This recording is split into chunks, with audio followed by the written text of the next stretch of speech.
მოკლედ, ვაგრძელებთ მუსიკალურ თემებზე საუბარს და გადაცემას მუსიკალური სიახლეებით ვიწყებთ, რომელიც თავის მასშტაბით და მნიშვნელობით ბოლო დროის ყველაზე დიდი მოვლენაა.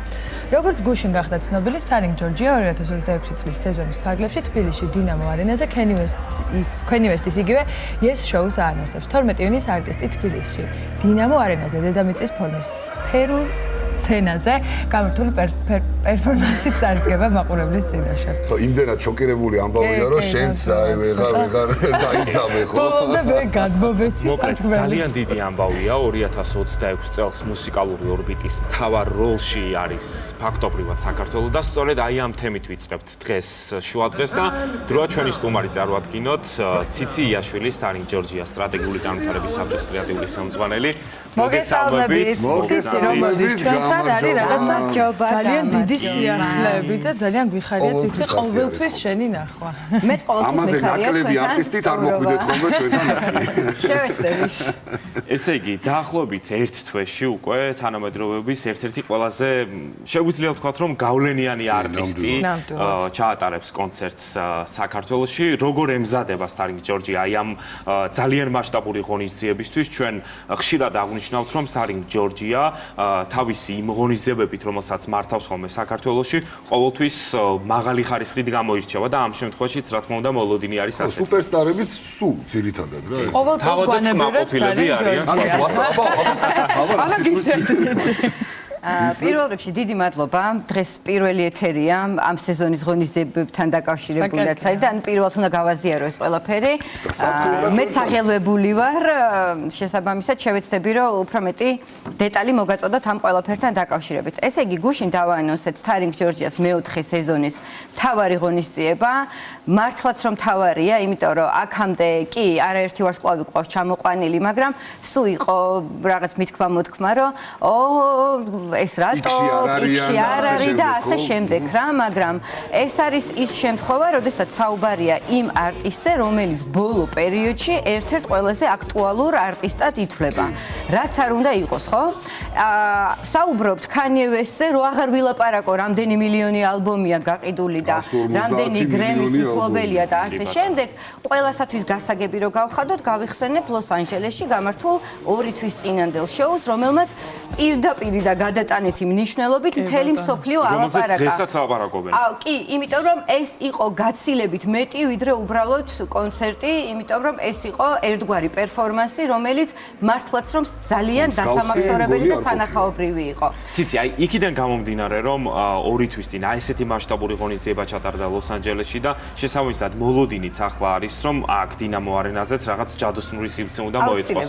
თამასა არის საკმაოდ მაღალ ნიჩხულზე აწეული და არ შემიძლია არ დაგეთანხმოთ, მაგრამ სანამ აქამდე მივალთ, ისევ დასაწყისში უნდა დავუბრუნდეთ Starring Georgia-ს, იმიტომ რომ 4 წლის წინ როცა ამ ყველაფერს ვიწყებდით, მაშინ ვამბობდით, რომ მიხვიდე რაღაც დანიშნულების წერტილამდე, აუცილებლად გასავლელი არის გარკვეული გზა და ზუსტად ის კითხვა თუ როგორ მივედით დღეს Kanye West-ამდე, რომელიც 2 თვის წინ ასეთი შოუ შესთავაზა მთელ მსოფლიოს, ვიტყვი რომ როგორ მივედით და მივედით ზუსტად იმ გამლილი გზით და იმ ღონისძიებებით, რა მასშტაბშიც და რა ხარისხშიც ჩაატარა Starring Georgia.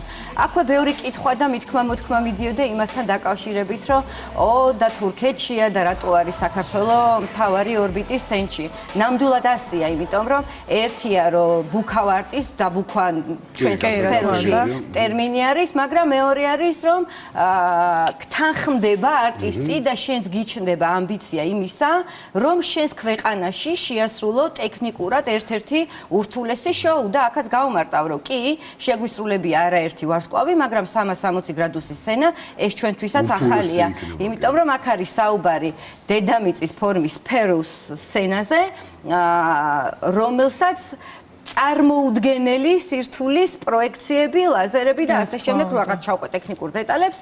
აი ამ ყველაფერმა ერთად უნდა იმუშაოს, რომ მიიღოს ის საოცარი ეფექტი, რომელიც ახლაც ხედავ. ეს ხომ არტისტის მოთხოვნებიც მოთხოვნების დაკმაყოფილებაც ძალიან რთულია. ურთულესი რამ არის, იმიტომ რომ ის ითხოვს კონკრეტულ რაღაცებს, რომლის დაკმაყოფილებაც არც ისეთი მარტივი ეს თქვენ შეძელით, რაც კი ბატონო, მაგრამ ესეც აი მეტი სიცხადისთვის, როდესაც საუბრობთ მეგავარს სკოლებზე, რომელიც მოდის ტურის ფარგლებში, შეგნიშნავს იმას, რომ ნებისმიერ წერტილში რა სტანდარტითაც ტარდება ღონისძიება, შენ გაქვს ვალდებულება, რომ ზუსტად იგივენე არ თუნდა შეასრულო აქ შესაბამისად გაწერილი გაიდლაინით, რაც მოდის, რომ ეს ასე უნდა შესრულდეს, ზუსტად ანალოგიურად უნდა მეგობარი გოგონა თუ ჩამოყავს. სხვათა შორის აქტუალური კითხვა არის, მაგრამ ისე სტარინგ ჯორჯიას მინდა რომ დაუბრუნდე და ანუ არ ვიცი. ღონისძიებას, იმიტომ რომ ვთქვით, რომ ტექნიკურად ურთულესია, ვთქვით, რომ ჩვენთვის ძალიან საპასუხისმგებლო ამბავია, იმიტომ რომ როდესაც ჩვენს პორტფოლიოში იჯდება უკვე Kanye West-ი, ბევრად უფრო რთულია მომავალისკენ გაიხედო და მე იფიქრო, ვინ შეიძლება სამომავლოდ გააკეთო, თუმცა მომდევნო წელს არაერთი მეგასტარი მოდის ტურში, რაც ნიშნავს იმას, რომ საქართველოს შესაძლებლობა ექნება სხვა აქტუალურ არტისტებზეც გაიწიოს, მაგრამ სირთულესთან ერთად ახალი გამოწვევა იქნება ის, რომ 360 გრადუსის სცენა მოითხოვს, რომ ყველა ტრიბუნა უნდა გავყიდოთ, შესაბამისად, სტარინგ ჯორჯიას გამოცდილებაში ეს იქნება ყველაზე მასშტაბური ღონისძიება, სადაც ყველაზე მეტი ბილეთი უნდა გავყიდოთ. აქვე შემიძლია პატარა შედარებებიც მოვიყვანო, იმიტომ რომ შარშან ჯასტინ ტიმბერლეიკის კონცერტი ჰქონდა, მაგრამ აი იგივე ანონსის დღეს რომ შევხედოთ და გამოხმაურებას თუნდაც სოციმედიაში, დაახლოებით 9 ჯერ მეტი ამბავი არის ატეხილი ამ კონკრეტული მოვლენის გარშემო და ეს მაძლევს იმის თქმის საშუალებას, რომ 12 ივნისი იქნება უფრო მეტად დიდი და მასშტაბური ამბავი, ვიდრე ერთი ღონისძიება არის და ამას ამყარებს კიდევ ერთი ფაქტიც, რომ გუშინ როგორც კი საქართველოს დაანონსა ეს ღონისძიება, არაერთმა საერთაშორისო მედიამ გააშუქა ეს ამბავი და მათ შორის ერთ-ერთი გვერდი ინსტაგრამის რეპი, რომელიც 12 მილიონ ნახევარზე მეტი გამომწერი ყავს.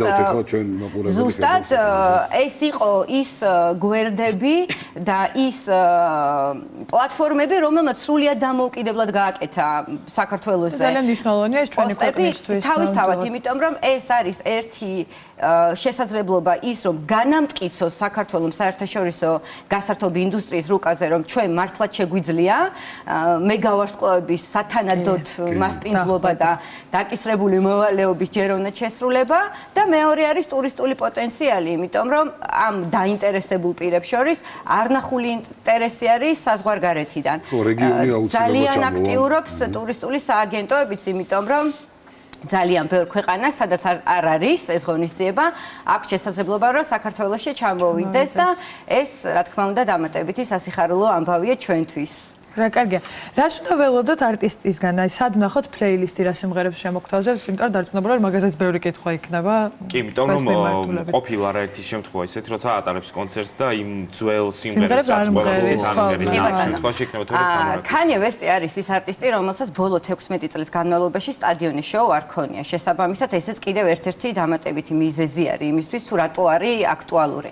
მეორე ამბავი არის ის, რომ ბევრი ვილაპარაკეთ სცენაზე და პირდაპირ, რა თქმა უნდა, ჩემი სუბიექტური აზრია, მაგრამ ვიტყვი იმას, რომ ეს იმდენად სანახაობრივი შოუ იქნება, რომ აუცილებლად არ გამოსატოვებელია. მეორე კი არა, მესამე არის ის, რომ ახალი ალბომის ფარგლებში მოდის, შესაბამისად უკვე ვთქვი, რომ ზუსტად იდენტური შოუ უნდა იყოს, რაც იყო ლოს-ანჯელესში, შესაბამისად ჩვენს მენელს შეუძლია თვალი შეავლოს, გადახედოს და მოემზადოს, თუმცა ისევ Kanye West რომ დაუბრუნდე. თუ არ ნახო ჯობია და იქ პირდაპირ ნახო ლაივში, ეგ უკეთესი იქნება. მე მგონი რომ მომზადებული უნდა მოხვიდე, იმიტომ რომ ეს ნამდვილად ის შოუ არის, ლაივში აუცილებლად უნდა შეიგრძნო და იმდენად სანახაობრივი იქნება, რომ ყველანაირ მოლოდინს გადააჭარბებს მე ამის ჯერა, მაგრამ თავარი მოვლენა იქნება და ეს ჩვენ ქვეყანაში მართლა თავარი მოვლენა იქნება. უпростоრად ჯერ კონცერტის თარიღი არ მოსულა და გუშინ დაანონსებამ უკვე გამოიწვია ის რომ საქართველოში მართლა იყო მთავარი მოვლენა, იმიტომ რომ გარდა იმისა რომ ხალხი აზიარებდა ღონისძიების ანონსის პოსტს, შეგვხვდა ყველანაირი პოსტი, ხო? სხვადასხვა კომპანიებმა როგორ გამოიყენეს ხელოვნური ინტელექტის დახმარებით, ქანი ყველგან იყო ჩასმული და ეს ხო უკვე ნიშნავს იმას, რომ მოლოდინი ძალიან დიდია, ეს ნიშნავს უკვე იმას, რომ სტარინგ ჯორჯიამ თავისი სათქმელი უკვე თქვა, სტარინგ ჯორჯიამ თავისი თავი უკვე დაიმკვიდრა გასართობ ინდუსტრიის იმ ჯგუფში და იმ კომუნაში, ვინც გადაწყვეტილებებს იღებს ამ მიმართულებით თუ სად რა როდის უნდა მოხდეს და ზუსტად ამის დამსახურებაა, რომ სოფლიო შეუერთდება საქართველოს და 12 დინამოზე. აი კიდევ ერთი მთავარი გამოწვევა შეიძლება იყოს ეს ყველას აინტერესებს საქართველოს და ტექნიკურად როგორ მოხდება, ხო, რიგები როგორ იქნება და ასე შემდეგ. რამდენი ბილეთი შეიძლება რომ გითხრათ. ურთულესი კითხვა, დაახლოებით უნდა გაიყიდოს 70,000 ბილეთი, მაგრამ არ ვიცი რამდენად საკმარისი იქნება ეს ყველაფერი, იმიტომ რომ თუნდაც გუშინდელი დღიდან გამომდინარე რა ამბავიც ატყდა ამ მოვლენის გარშემო, რაც შეეხება ბილეთის ყიდვას არის რამდენიმე გზა. ძირითადი გაყიდვები დაიწყება 12 მაისს, პრესეილი ეგრეთ წოდებული დაიწყება 11 მაისს. პრესეილის შემთხვევაში ინფორმაცია გვიდევს უკვე ჩვენს სოციმედია არხებზე და დაინტერესებულ ადამიანებს ხო რომ დეტალურად გაეცნოს, იმიტომ რომ ჩვენი მთავარი პარტნიორისგან არაერთი შეთავაზებაა და საინტერესო იქნება მათთვის. ამავე დროს არის თვითონ ქანიეს Ye Georgia G ვებგვერდი, სადაც ფანებს, ეგრეთ წოდებულ ფანებს აქვთ შესაძლებლობა რომ დარეგისტრირდნენ და იქიდან ვისაც გაუმართლებს რენდომ არჩეულ მომხმარებლებს მიუვათ საყიდელი ლინკი ვებგვერდზე, თუმცა აქაც გუში აი ბოლო 24 საათის განმავლობაში დაახლოებით 35,000-ზე მეტი მომხმარებელია უკვე რეგისტრირებული. შესაბამისად რა იქნება, როგორ იქნება და გაყიდვების დღეს რა მოხდება, ამაზე 12 მაისს, ესე იგი ინტერნეტზე მოხმარება იმდენად აიწევს საქართველოში, რომ ამისთვის ყველა უნდა მოიმზადოს ალბათ. ცოცხალი რიგიც იქნება, ხო ალბათ გარეთაც იქნება გაყიდვები თუ არა, მე მგონია მორჩა ეგამბები ხო აღარ არის. აი მე მირჩევნია რომ ცოცხლად დავდგე და ესე ვიარ ვიდრე სამწუხაროდ ეგ ხო აღარ გვაქვს და ესეც რამდენადაც სასიხარულოა, იმდენად სანერვიულო არის ჩვენთვის, იმიტომ რომ გვაქვს გამოცდილება, ხო? პირველი შვიცარიაში გაყიდული 30,000 ბილეთი Imagine Dragons-ზე, რომ პირველ წელს გვიხარო და შარშან ჩვენივე გაუმჯობესებული რეკორდით ვამაყობდით, რომ 55,000 ბილეთი გავყიდეთ 5 საათში Justin Timberlake-ზე და ახლა ვნახოთ რას გეტყვით, აბა 70,000 რამდენ ხანში გავყიდეთ და მოკლედ ხედავთ როგორი პასუხისმგებლობით უდგებიან ამ თემებს. სამომავლო გეგმებზეც უნდა გკითხოთ, საინტერესო კიდე სხვა არტისტები თუ ჩამოვლენ ამ წელს. პირველ რიგში ვიტყვი იმას, რომ სტარინგ ჯორჯიამ დაიწყო კამპანიით და დღეს უკვე საკმაოდ დიდი კომპანია ვართ, რომელიც ჩვენი ქვეყნისთვის რამდენიმე მნიშვნელოვან ობიექტს აერთიანებს, აქ არის საუბარი ფილარმონიაზე, ბლექსი არენაზე, მუსიკოსთა პარკზე, სოციალურ სივრცეზე, პარკ ციცინათელაზე და პარკ საქართველოს მინიატურებში. ვიტყვი იმას, რომ Kanye West-ი ანუ გუშინ დაანონსებული ღონისძიება არის მეოთხე მუსიკალური სეზონის მთავარი ღონისძიება. დასაანონსებელი გვაქვს კიდევ რამდენიმე პატარა ღონისძიება, რომელიც სოციალურ სივრცეში გაიმართება. დანარჩენი სიახლეები გვაქვს ციცინათელას პარკთან დაკავშირებით და ნუ ჩვენს გულშემატკივრებს ვეტყვი, რომ არ უნდა ჩამორჩნენ სიახლეებს და თვალყური უნდა ადევნონ ჩვენ სოციმედია არხებს, იმიტომ რომ ამ ზაფხულს ბევრი სიახლე გვაქვს შესათავაზებელი შეკვეთილის ობიექტებთან დაკავშირებით. აქტივობა იქნება ძალიან. აუცილებლად. დიდი მადლობა მოკლედ მობრძანებისთვის. ჩვენ რა თქმა უნდა წარმატებებს გისურვებთ. იმედი გვაქვს რომ მოგვეცემა შესაძლებლობა კონცერტზე დასწრებით და მოხდებით. და რა თქმა უნდა მის განსაკუთრებულ გულშემატკივრებს ექნებათ ამის შესაძლებლობა. მადლობა კიდევ ერთხელ წარმატებებს გისურვებთ.